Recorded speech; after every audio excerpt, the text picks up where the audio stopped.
Morning, everyone. Welcome to the March 20th Henderson County Fiscal Court meeting. We're glad you're with us. We will begin, as we always do, with a prayer. Please stand and join me for an invocation. Dear Heavenly Father, please look over this court as we do the business of the county. Please watch over the residents of Henderson County and protect them. Please help guide the decision-making of this body, as well as our brothers and colleagues in Frankfurt and Washington, D.C. We ask your blessings on our nation and all the things that we do that they be pleasing in your eyes. In the name of your Holy Spirit, we pray. Amen. Please join me in pledge allegiance. I pledge allegiance to the flag of the United States of America and to the republic for which it stands, one nation, under God, indivisible, with liberty and justice for all. Thank you. Madam Clerk, please call the roll. Magistrate Putman. Here. Magistrate Warren. Here. Magistrate Alexander. Here. Magistrate Todd. Here. And Magistrate Wilkerson. Here. Gentlemen, you have before you the minutes of the March 6th, 2018 Henderson County Fiscal Court meeting. After a period of review, I'll entertain a motion to accept those. So move. Second. We have a motion and a second. Any other additions, clarifications, or corrections? Please call for a vote. Magistrate Putman. Aye. Magistrate Warren. Aye. Magistrate Alexander. Aye. Magistrate Todd. Aye. And Magistrate Wilkerson. Aye. If you'll forgive me, I'd like to change the order of our agenda a bit and call up Amy Brady, Jailer Amy Brady, to present some policy and procedures that we need to vote on for her, and also so that she can leave a little early and take care of a family matter. So welcome. Good morning. Morning. Well, you have in front of you a letter from Amy Brady detailing that her current policy and procedure manual is unchanged year over year. She needs to turn this approval in of her current policy manual into the state per regulations. At the same time, she is updating that manual and will soon bring to us and to the state some updates, clarifications, new procedures. But for the sake of her reporting requirement, she wanted to get this vote today. And again, this letter states that the current policy that you're following is not changed year over year. So any questions about that? It's normally approved in January in one of the first meetings. So I'll entertain a motion to accept this letter. So move. Second. Motion is second. Any other questions of Amy? Again, when she updates it for the state, she'll be bringing it back to us for a further review. Okay, please call for a vote. Magistrate Putman. Aye. Magistrate Warren. Aye. Magistrate Alexander. Aye. Magistrate Todd. Aye. And Magistrate Wilkerson. Aye. Thank you. Good luck. Thanks. Bill Hubiak, would you mind coming up and opening up bids for a 2018 single axle dump truck?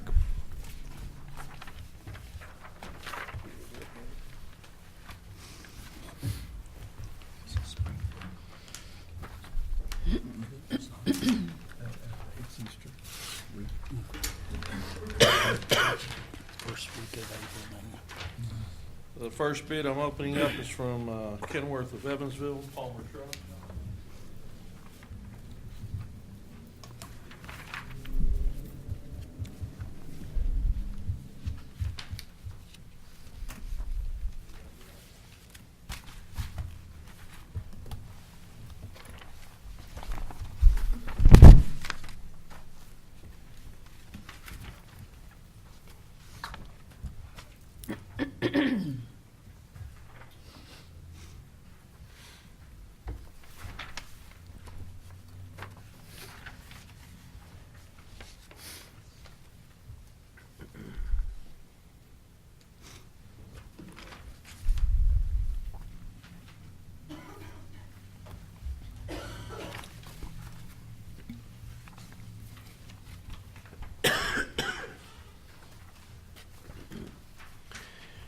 This bid is from Edgar & Son of Louisville.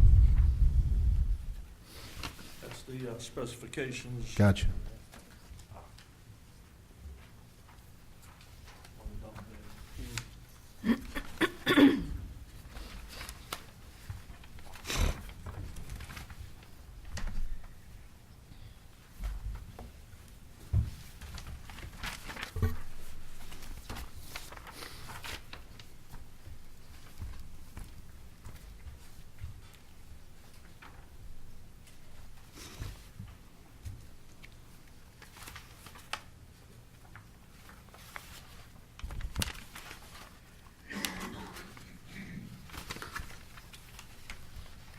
Okay.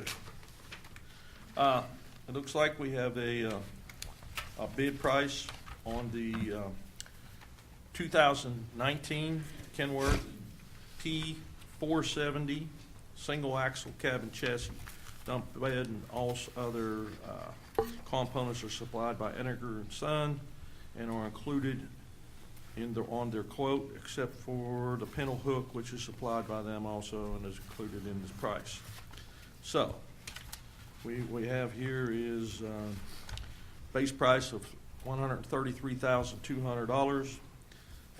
We have a couple options, which is number one is a differential lock option of $605 and the air ride passenger seat of $134 are listed as options. You go to your Eddinger and Son, the bid price for the road department on the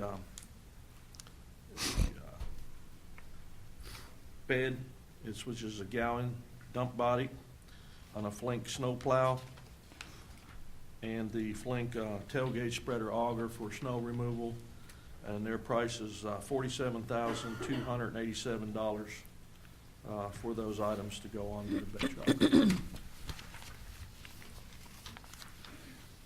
It would be my suggestion that we take this under advisement, and I will bring it back in front of fiscal court, the first fiscal court meeting that we have in April. You have a representative here of the bidder? Yes.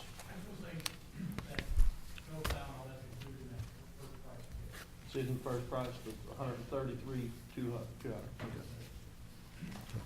Everybody okay with Mr. Hubiak bringing back a recommendation? Yes. Sure. This is the only bid we had, correct? The only one we received this morning. Those are late. Okay, we have another one.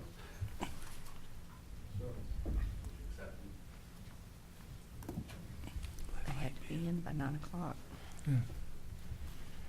I think we set a deadline, did we not? That is correct. 9 o'clock. 9 o'clock. Yeah, so. Yep. Unfortunately. I'm good. We did set a deadline, sorry. Thank you. Okay, thank you very much. We'll move on and look forward to that recommendation from Mr. Hubiak. We have with us this morning from ATA CPAs, Mr. McNeil and Jack Somerville, who are going to give us an update on our long-awaited, finally completed 2014-15 Henderson County Fiscal Court audit. Glad that's done, and we invited them to come and give us some highlights. So if you wouldn't mind approaching. And you have a copy of the audit in your packets. And Jack, with that, I'll turn it over to you. All right, thank you. Good morning, everybody. Morning. Good morning. Nice to finally be here. I will start on the page after the cover page here and go over this briefly. We have completed our audit of your 2015 fiscal year.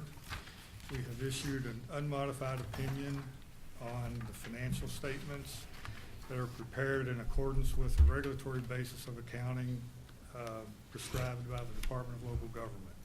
An unmodified opinion is a clean opinion. I'm sorry. Thank you.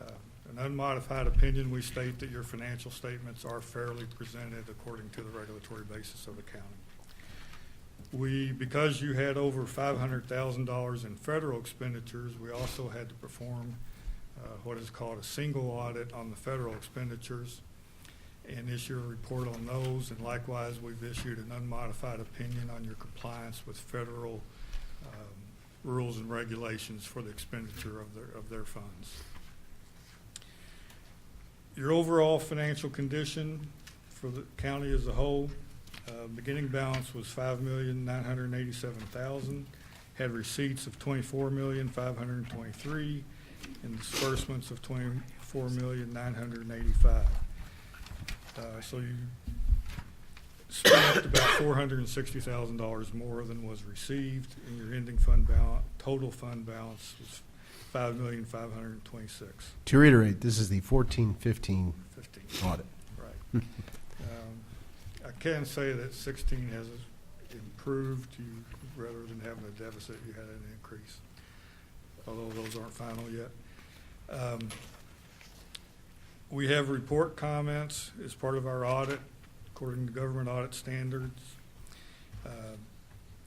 The judge and, if appropriate, the jailer have all responded to these comments, and I can tell you that in some cases they've already been resolved. In other cases, they are being resolved as of 2016. So we're pleased that action has been taken on all of those. All deposits were properly collateralized at the end of the year. Now, the financial statement is on pages 6 and 7. And I'll go through the funds here, the budgeted funds. For the general fund, you had receipts of $9,697,000, if I'm reading that correct, sorry. And disbursements of $8,522,000 for an excess of receipts over disbursements of $1,175,000. That is a positive variance to your budgeted amounts of $528,000. But you also had transfers out of the general fund of $1,550,000. So the net change in the fund balance was a decrease of $374,000 and an ending fund balance of $2,743,000. For the road fund, had receipts of $3,217,000, total disbursements of $5,076,000, for a deficit of $1,858,000. Even though that was deficit, it was still a positive variance to what you'd budgeted for the year of $780,000. You had transfers in from other funds of $2,160,000. So the fund balance actually increased by $301,000, and the ending fund balance was $357,000. The jail fund had receipts of $7,566,000, disbursements of $6,598,000, for an excess of receipts over disbursements of $967,000. That was projected to be a deficit, so it was actually a positive variance against your budget of $1,682,000. However, there were transfers, significant transfers out of the jail fund of $1,545,000. So the total fund balance decreased by $577,000 and ended at $1,461,000.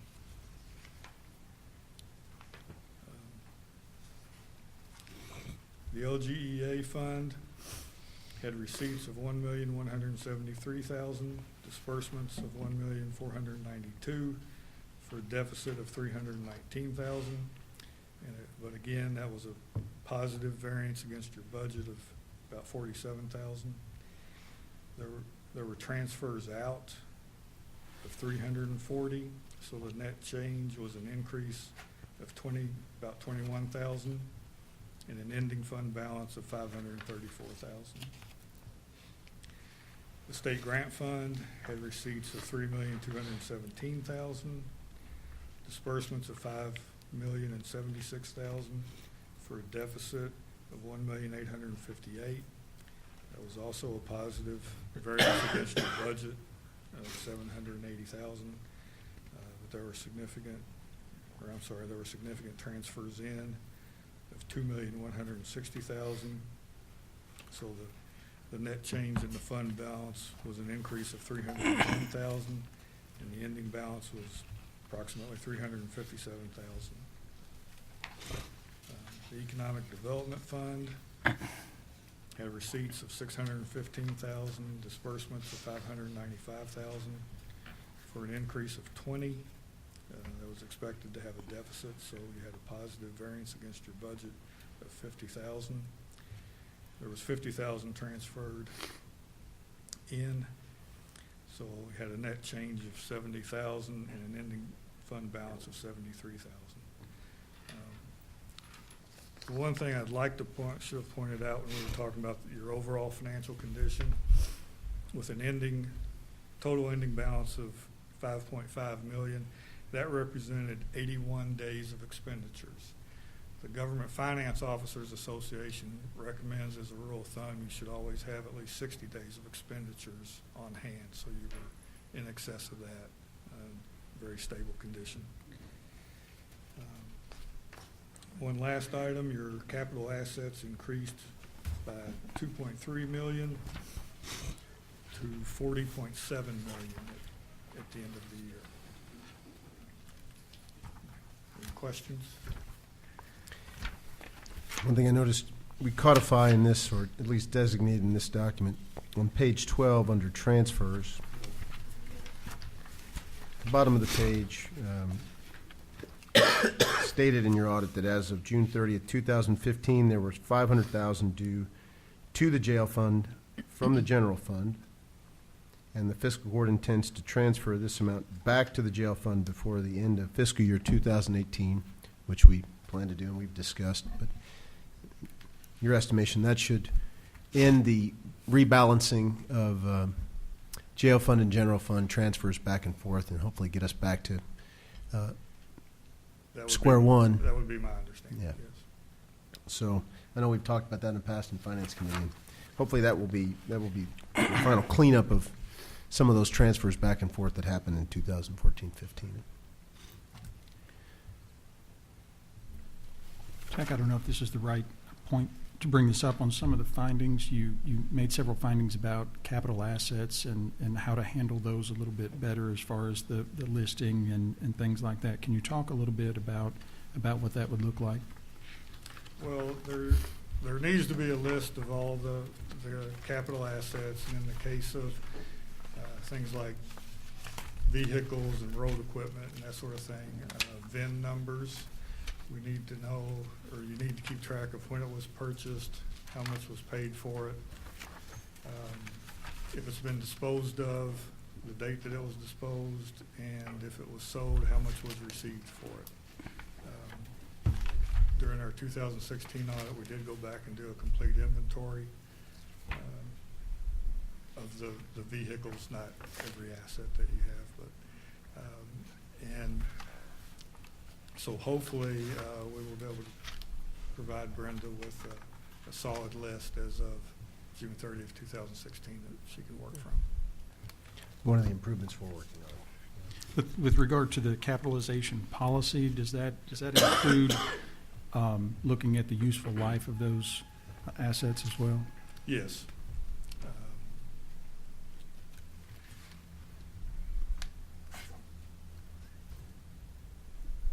It should include and also, the useful life, and if there is any expected residual value when the asset's sold. Fair enough. Thank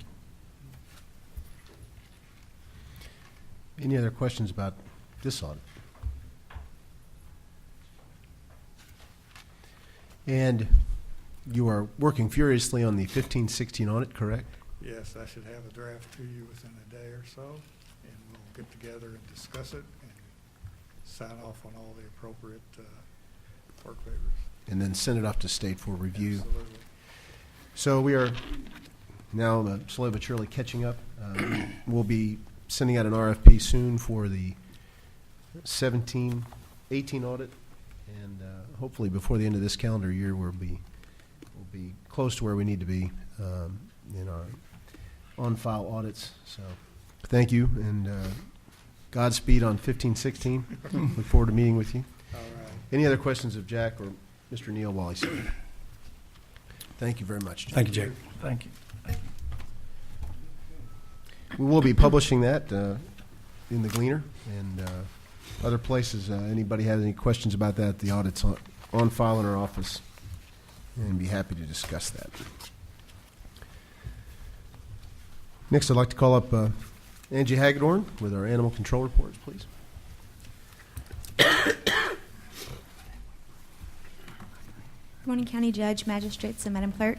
Morning. Has everyone had an opportunity to review the financials? And does anyone have any questions? Okay. I just wanted to give an update. The flooring is going in at the shelter right now, and it's so exciting because it's so beautiful. I didn't want to leave. It looks fantastic. Job Corps tiling trade, Rob Gunther, he is the teacher, the trade teacher, and they are doing a fantastic job. They are coming in. They are very professional, efficient, fantastic. We will still be taking by appointment only until March the 30th because we have to have time for the tile to set and all of that, those kind of issues to be resolved. Katie and I, Chief Crooks, and myself, we attended last week. We attended the Kentucky Animal Care and Control Association training, and it was Wednesday, Thursday, and Friday, and that's when you meet with all the different animal care organizations throughout the state. And it was a fantastic training, very useful information, and I'm excited about going back again next year. One thing that they did mention and that we have been hit with at our shelter is the distemper, which is with cats. And it's been a very virulent strain this year. And it's just much like the flu. You had people got the flu shot, and they still got the flu. You know, you just had the different strains, and that's what distemper has done to our shelter. Whenever that's the risk that we take, we are an open public shelter, so if someone brings us in a stray cat, we do what we can to manage that cat. However, it's just like a daycare or school setting. They come in sick, and it spreads quickly, and that was the case. So our cats have taken a hit in this time period. But we also, exciting news, we helped with the flooding. We'd had about 40 chickens and about 20 cats and a half a dozen dogs that we housed until we still have some of the cats are still at our shelter. But the chickens are gone and the dogs. So we were more than happy to assist with that. That's a service that we provide because we work with the Red Cross and in conjunction with them so that they have a place to house the animals and don't have to worry about the cost of that because there's a lot of other things that's on their mind when they're dealing with the flooding issue. But does anyone have any other questions or concerns? I appreciate you opening your doors for people who needed that help. Certainly, we were happy to do it because we had to go a couple of times. Chief Crooks and I had to go down a couple of times for dogs running loose down there. Which we had one that was a water dog. Whenever you have a lab, he's going, I've got this. I'm just going to go jump over here in this water, and I'll see you in a little bit. So. But other than that, I was so impressed with the command station and how well they handled it. It was amazing. So we were happy to do that. Any other questions or concerns?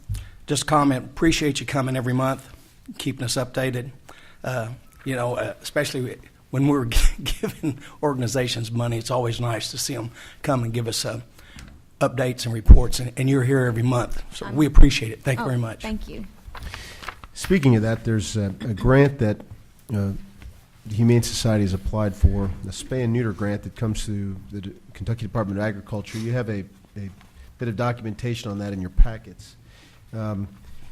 Technically, I understand that the county this grant has to come through the county to Humane Society. So instead of Ms. Hagedorn and the Humane Society applying for it directly, technically they have to do it through us.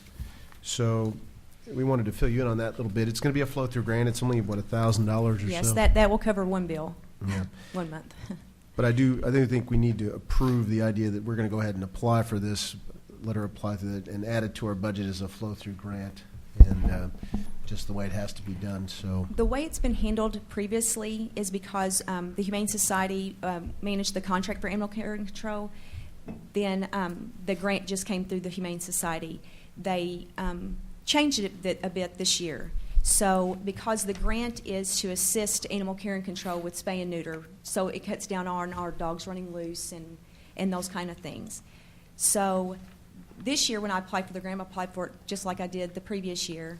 And then I was notified that it has to go through fiscal court, which is not a big deal. And it's a matching grant. So they will give $1,000, and we have to match that with $1,000. And honestly, that is 1 month of spay and neuter for our shelter. So you have a copy of the grant agreement in your packet? I've reviewed the grant agreement, and it is approved as to form and legality. This is between the fiscal court and the state. Once the money comes in, we probably will need just like a one-page agreement between the county and the Humane Society, Animal Control, to make them an official sub-grantee of it. But it's a $1,000 grant, so we're not going to over-lawyer it. Yeah. But Okay. So I need a motion to approve the grant agreement. So moved. Second. The motion is second. Any other questions? Please call for a vote. Magistrate Putman. Aye. Magistrate Warren. Aye. Magistrate Alexander. Aye. Magistrate Todd. Aye. And Magistrate Wilkerson. Aye. Thank you very much. Okay. Next, we have County Clerk's report, and Ms. Abner, if you would give us an update.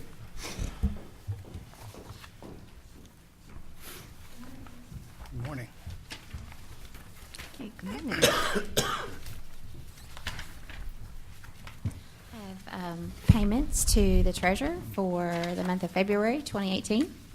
I have total for the month remitted to the county is $105,045.21, and excess fees for the month is $76,901.18. And for January and February, that's down $16,456 compared to this time last year, and it has to do with delinquent taxes. We're down considerably in our delinquent tax payments for some reason.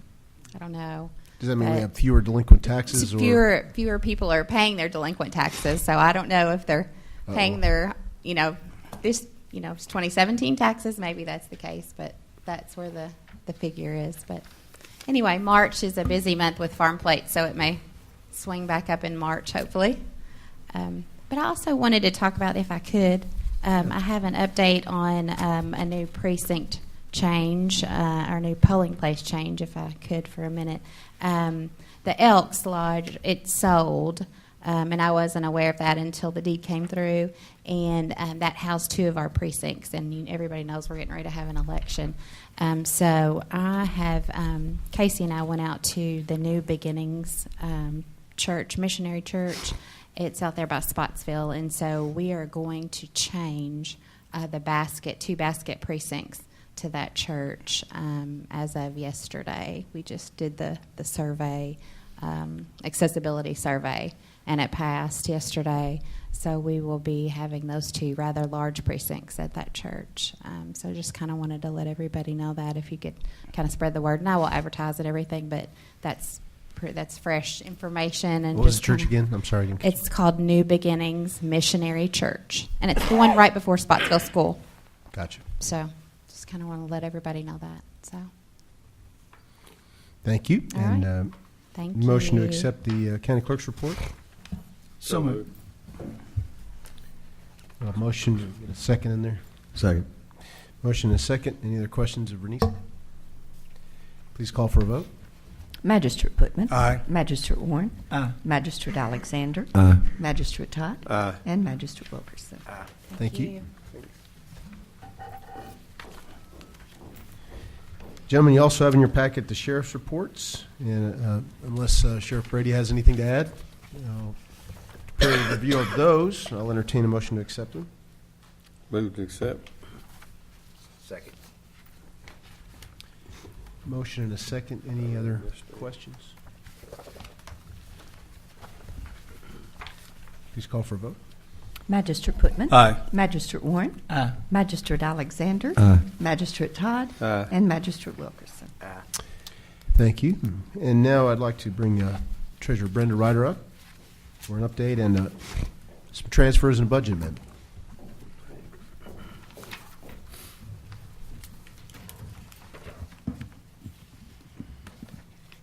Okay, the first thing is today is the second reading of your budget amendment. There's 2 parts to this amendment. The first part is an increase in the receipts as well as an increase in the LGEA fund. in the amount of $35,553.26. This represents a solid waste grant that will be flown through this fund. The other budget amendment for this second reading is in the grants fund in the amount of $121,163. This represents the Women's Warm Center grant. This is an increase in your expenses as well as your receipts. The actual grant is $200,000, but because of timing, the difference is already in the line items for this account. Mr. Gold, we need a formal reading of the top portion of these. So if you wouldn't mind.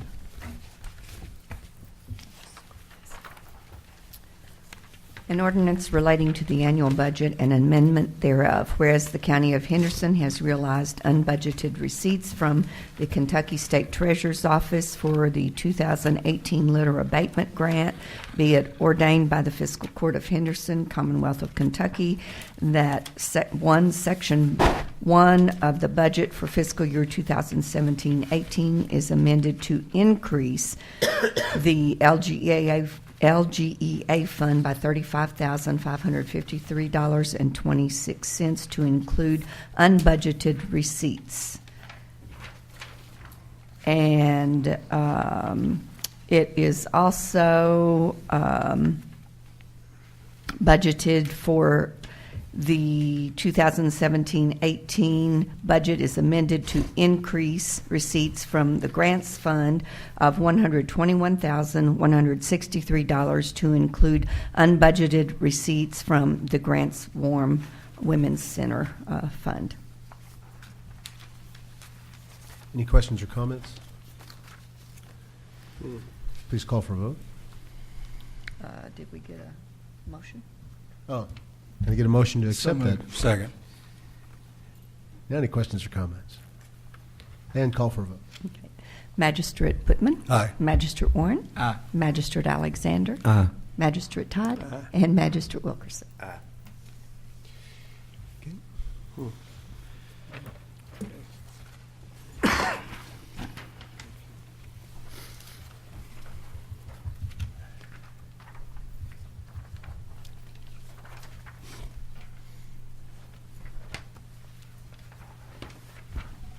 Thank you, Brenda.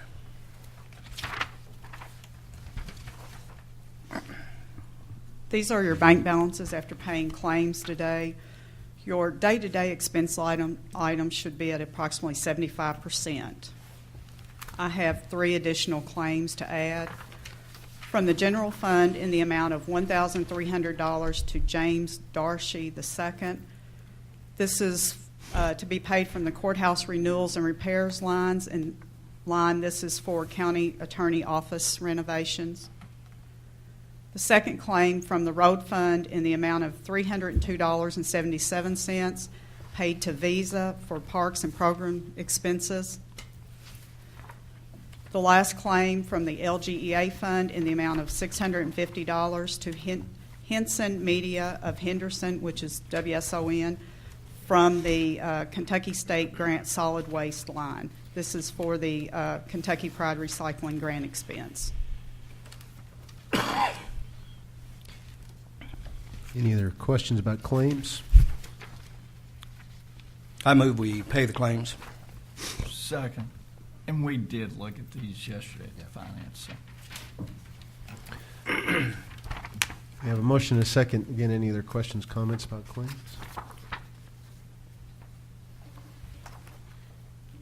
Please call for a vote. Magistrate Putman. Aye. Magistrate Warren. Aye. Magistrate Alexander. Aye. Magistrate Todd. Aye. And Magistrate Wilkerson. Okay.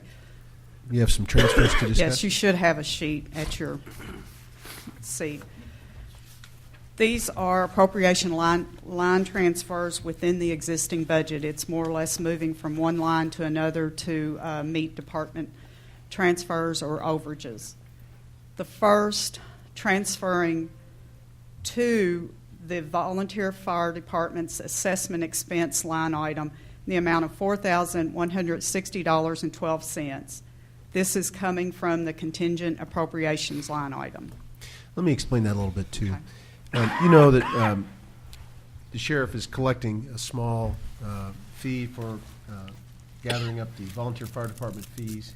They've been remitting that back to us with his monthly fee schedule. Eventually, those monies will be replaced back into the contingency fund once we identify them at the end of the year, correct? So but we have an expense now because we just sent out the mailer across the county reminding folks of their ability to opt out before May 31. And we just got the invoice from ABBA Promotions for doing that mailer, so we thought we'd go ahead and pay it. Eventually, the $4,000 or whatever the cost is will be covered. And we might need to include some postage because we've been mailing out ourselves out of this office a lot of copies of the opt-out form. Once those expenses are met, we'll compare how much we collected through the sheriff's office, what we paid out, and send out the difference back to the volunteer fire departments in an equal amount, and then put that money back in to the contingency account. This amount is actually 3 invoices, Yeah. 2 for the November prior to the November 2017 billing, and then an invoice for the most recent billing. So it is 3 invoices. So does that make sense? By the end of the year, we'll be caught up on the amounts that Ed collected. Any expenses that you might turn in, Sheriff Brady, that related to your work on this, and then whatever's left over will be, again, divvied out back to the volunteer fire departments in equal amounts. That's what we agreed to do, and this is just getting these invoices paid now. Anybody have any questions about that? Sorry if that's a little complicated. Okay, continue. I'm sorry.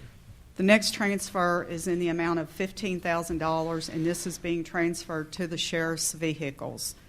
And I will give you the broken down amounts per line item. $3,000 from sheriff's deputy salaries, $1,000 from sheriff vehicle repair, $5,000 from the sheriff fuel line, $2,000 from the sheriff's conference and training expense line, $2,000 from the sheriff's uniform allowance, $1,500 from the sheriff's jury expense line, and $500 from the sheriff's postage for taxes expense. And these transfers were made to finish out the couple new vehicles that the department bought and required, obviously, extra gear to turn them into true patrol cars. So thanks for working with us on that. The next is to the coroner's retirement expense line in the amount of $600, transferring from the coroner's telephone expense line. The next one is to the land acquisition and courthouse renovation line item, $900, and this is from contingent appropriations. Would you like to address this? Well, remind me what that was for. The appraisal on the property at Borax Drive and Green Street. That's right. The appraisal done that we instructed the jailer to do technically is a fiscal court responsibility because, as you recall, if we were to actually follow through on that, it would be us buying the ground. So we are responsible for the cost of the appraisal. So we stuck that in there. That's how we're handling that expense. The next is line transfers for the road department. $2,000 to the recycling employees expense line item from the parks part-time help expense line item. The next for the road fund is $1,000 to recycling telephone from the road telephone expense line. The next one is road overtime, $12,000 to this expense line from the road truck driver's salary expense line. The next one is $46,000 to the rock materials expense line item from the road fuel expense line item, and these are all within the road fund. The last is for the jail fund, transferring $40,000 into overtime. And this is made up of $10,000 from the part-time help expense line item, $10,000 from the staff training travel conferences line, $10,000 from communication equipment, and $10,000 for motor vehicle expense. And this is the jail fund. Any further questions about those transfers? You might explain about the rock materials, why the transfer from the rock due to the flooding? Might be good for Bill to talk a little bit about the rock. We've had a rough year when it comes to rock so far because of the flooding, correct? What was your question, sir? Explain the over on the rocks, why due to the flooding and stuff. Well, what we did this year is prior to both planting season and harvest season, we went ahead and rocked all the gravel roads in preparation for those farm activities. And in the harvest season, we spent in excess of $75,000 of our budget doing that, and then we have expended more funds, probably in the amount of over $50,000 in the last several months, just maintaining the roads during the winter season. And now with the flood, all the rock is gone. Basically, we have applied. Well, in some parts of the county, all the rock's gone. Yeah, and then with the flooding, we are anticipating from the roads that we have already inspected, the gravel has been washed away. So we're trying to. We've gone back already, starting to rock some of the roads as they came out of the water, to get them passable for the school buses. But the actual bottom roads are completely gone with the gravel. So we're anticipating to have to cover that rock expenses in the next few months while we try to get the roads back in shape. We also hope to recover some of this cost from FEMA funds, and we'll be. If we get declared, yes, and qualified, that will remain to be seen. FEMA is coming down on Thursday, and we'll see. We're starting our assessments, and hopefully we will qualify for some assistance, but we don't know at this point.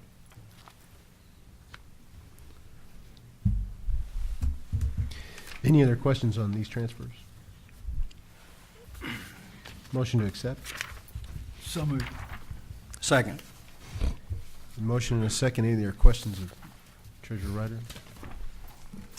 Please call for a vote. Magistrate Putman. Aye. Magistrate Warren. Aye. Magistrate Alexander. Aye. Magistrate Todd. Aye. And Magistrate Wilkerson. Thank you. And Mr. Gold, your report, please. Judge, I've got several checks today. First being a reimbursement for salaries, FICA, and retirement, $925.23. A salary supplement, $458.33. Health and life insurance, $177.01. $8,135.59, $331.69. Jail fees collected, $879.21. Interest, $34.90, $35.29, $176.44 for a total today of $11,153.69, bringing the fiscal year total to date to $99,063.20. Thank you. Motion to accept those. So moved. Second. We have a motion and a second. Any other questions of Mr. Gold? Please call for a vote. Magistrate Putman. Aye. Magistrate Warren. Aye. Magistrate Alexander. Aye. Magistrate Todd. Aye. And Magistrate Wilkerson. Thank you. At this point, if anybody in our audience this morning would like to address Fiscal Court for the good of the county, we welcome you to the podium. Mr. Kerber. Judge, Magistrates, I just wanted to kind of give you an update on what's going on. Tonight at 5 o'clock, we're going to be having kind of a recap of the flooding issues and event. We'll be going over with the agencies that had participated, as many of them as can attend the meeting. And we're going to just kind of find out and share experiences and information as to what went good, what went bad, what can we do better, and so on. And because not everybody knew what everybody else was doing, of course, there were many things going on during this time. So at 5 o'clock this afternoon at the EOC, my office up there at Peabody Building, we will go over a lot of these good, bad, and ugly things that happened during the flood. So you're invited to attend that meeting. As Bill mentioned, FEMA is coming in on Thursday, along with Small Business Administration and KYEM of Kentucky. And the thing is there that I'm dealing with IA, individual assistance. Bill is working the PA side, public assistance. Public assistance requires a threshold amount to exceed in order to qualify and be able to get any kind of reimbursement. Individual assistance doesn't have a threshold, but it's dependent upon the damage and so on. So the process usually is that as the teams come in, we identify what properties have been damaged. We also the next thing is that of those areas that are damaged, one of the first things that's happened is do they have insurance? If they don't have flood insurance, the next thing that goes into is the Small Business Administration low interest loan is the next thing that those property owners are usually offered. And if that doesn't work, if they don't qualify for that, then FEMA steps in and does a certain amount of reimbursement, recovery, and so on. All of that is individually assessed. And so Thursday, we will have a representative from FEMA, a representative from Small Business Administration, the Kentucky Emergency Management go-between federal and so on, and then myself or my deputy will be accompanying, so there'll be 4 of us going around to all of the places that need to be assessed and looked at. So that's going to happen Thursday, 9 o'clock in here is the start to get a game plan put together. So 9 o'clock on Thursday in here, we'll start it off, and then we'll see however long it takes to get it done. So, any questions? While we're on the subject, road department meeting before this one, we reiterated that the dumpsters that are out in Beals and Reed will continue to be left there through the end of this month for folks to bring flood-damaged household debris, appliances, furniture, bulky items like that, and put in the dumpsters, which we will then take to the landfill in Davis County so people can drop this stuff off free of charge. It is not for things like household garbage or tires or paint or items like that, but at the moment we're going to leave those dumpsters out through the end of the month. So please encourage anybody who still has damage that they're cleaning up that those dumpsters are available to them. They have to bring them to the sites. One is in the parking lot at KG Store in Beals, and the other is in the parking lot of the church that's right next to the intersection of 60 and St. Augustine Church Road. So please spread the word about that. I think people are utilizing them, but they can continue to do that. Thank you, Mr. Kerber, and we look forward to reviewing some tonight. Any other questions about that or thoughts about that? Anybody else for the good of the county? Magistrate Putman? Not at this time, Judge. Everything's all right. Thank you. Magistrate Ward? Beth, one thing I might ask you to do, I know I've gotten a couple calls on water safety, well water, and if you could put something in the paper about maybe the health department, and then I think on Fifth Street there's the McGraw Hill or McGraw, I'm trying to think, I'll get that for you. But even the health department referred them, and they do it at half the price. So I'll get you that. But I've had 2 or 3 calls about well water. They do well water inspections, tests. Yeah. Right. And then the other is I've given out the resolution referencing the fire hydrant that, if we could, I'd like for everybody to look at and see if there's any changes you want to make. And then at the next meeting, see what we can do about that resolution, and then go into 2018-19 budget year. Anything else? That's it. Yep. Magistrate Alexander? No, not at this time. Magistrate Wilkerson? Magistrate Todd? Everything's good. Thank the road department for being out there on them roads, getting the roads as best they can back in condition. So, thank you on that. Mr. Gold? Thank you, Judge. First thing, Magistrate Warren, it's good to hear your actual voice again. That's good. Glad that's back and that surgery went successful. The legislative session is kind of winding to a close, but that's when silly things start to happen and fast and furious things come up. With the stall out of, or apparent stall out of Senate Bill 1, the pension bill, there has been somewhat of a stall out of is it Senate Bill 66? Senate Bill 66, which would have phased in pension increases for counties, cities, counties, other entities over time rather than all at once. And that apparently has stalled out as well, or is in danger of stalling out. So CAECO has been strongly encouraging all well, not just county employees, but citizens as well, to contact your state senators and state representatives to not let that effort stall out, because the jump that would be required in the funds to meet those pension obligations would be so much that it would cripple a whole lot of counties and a whole lot of county operations. And that's something that it seems like they're doing, because they say if we can't get Senate Bill 1, we're not going to phase in the increases. We're going to do it all at once. And that's something that would have a real negative impact on us going forward and would be a massive hole in our 2018-19 budget. So I strongly encourage everybody, as you get those emails from CAECO or as you hear about it, to say something to your state legislators.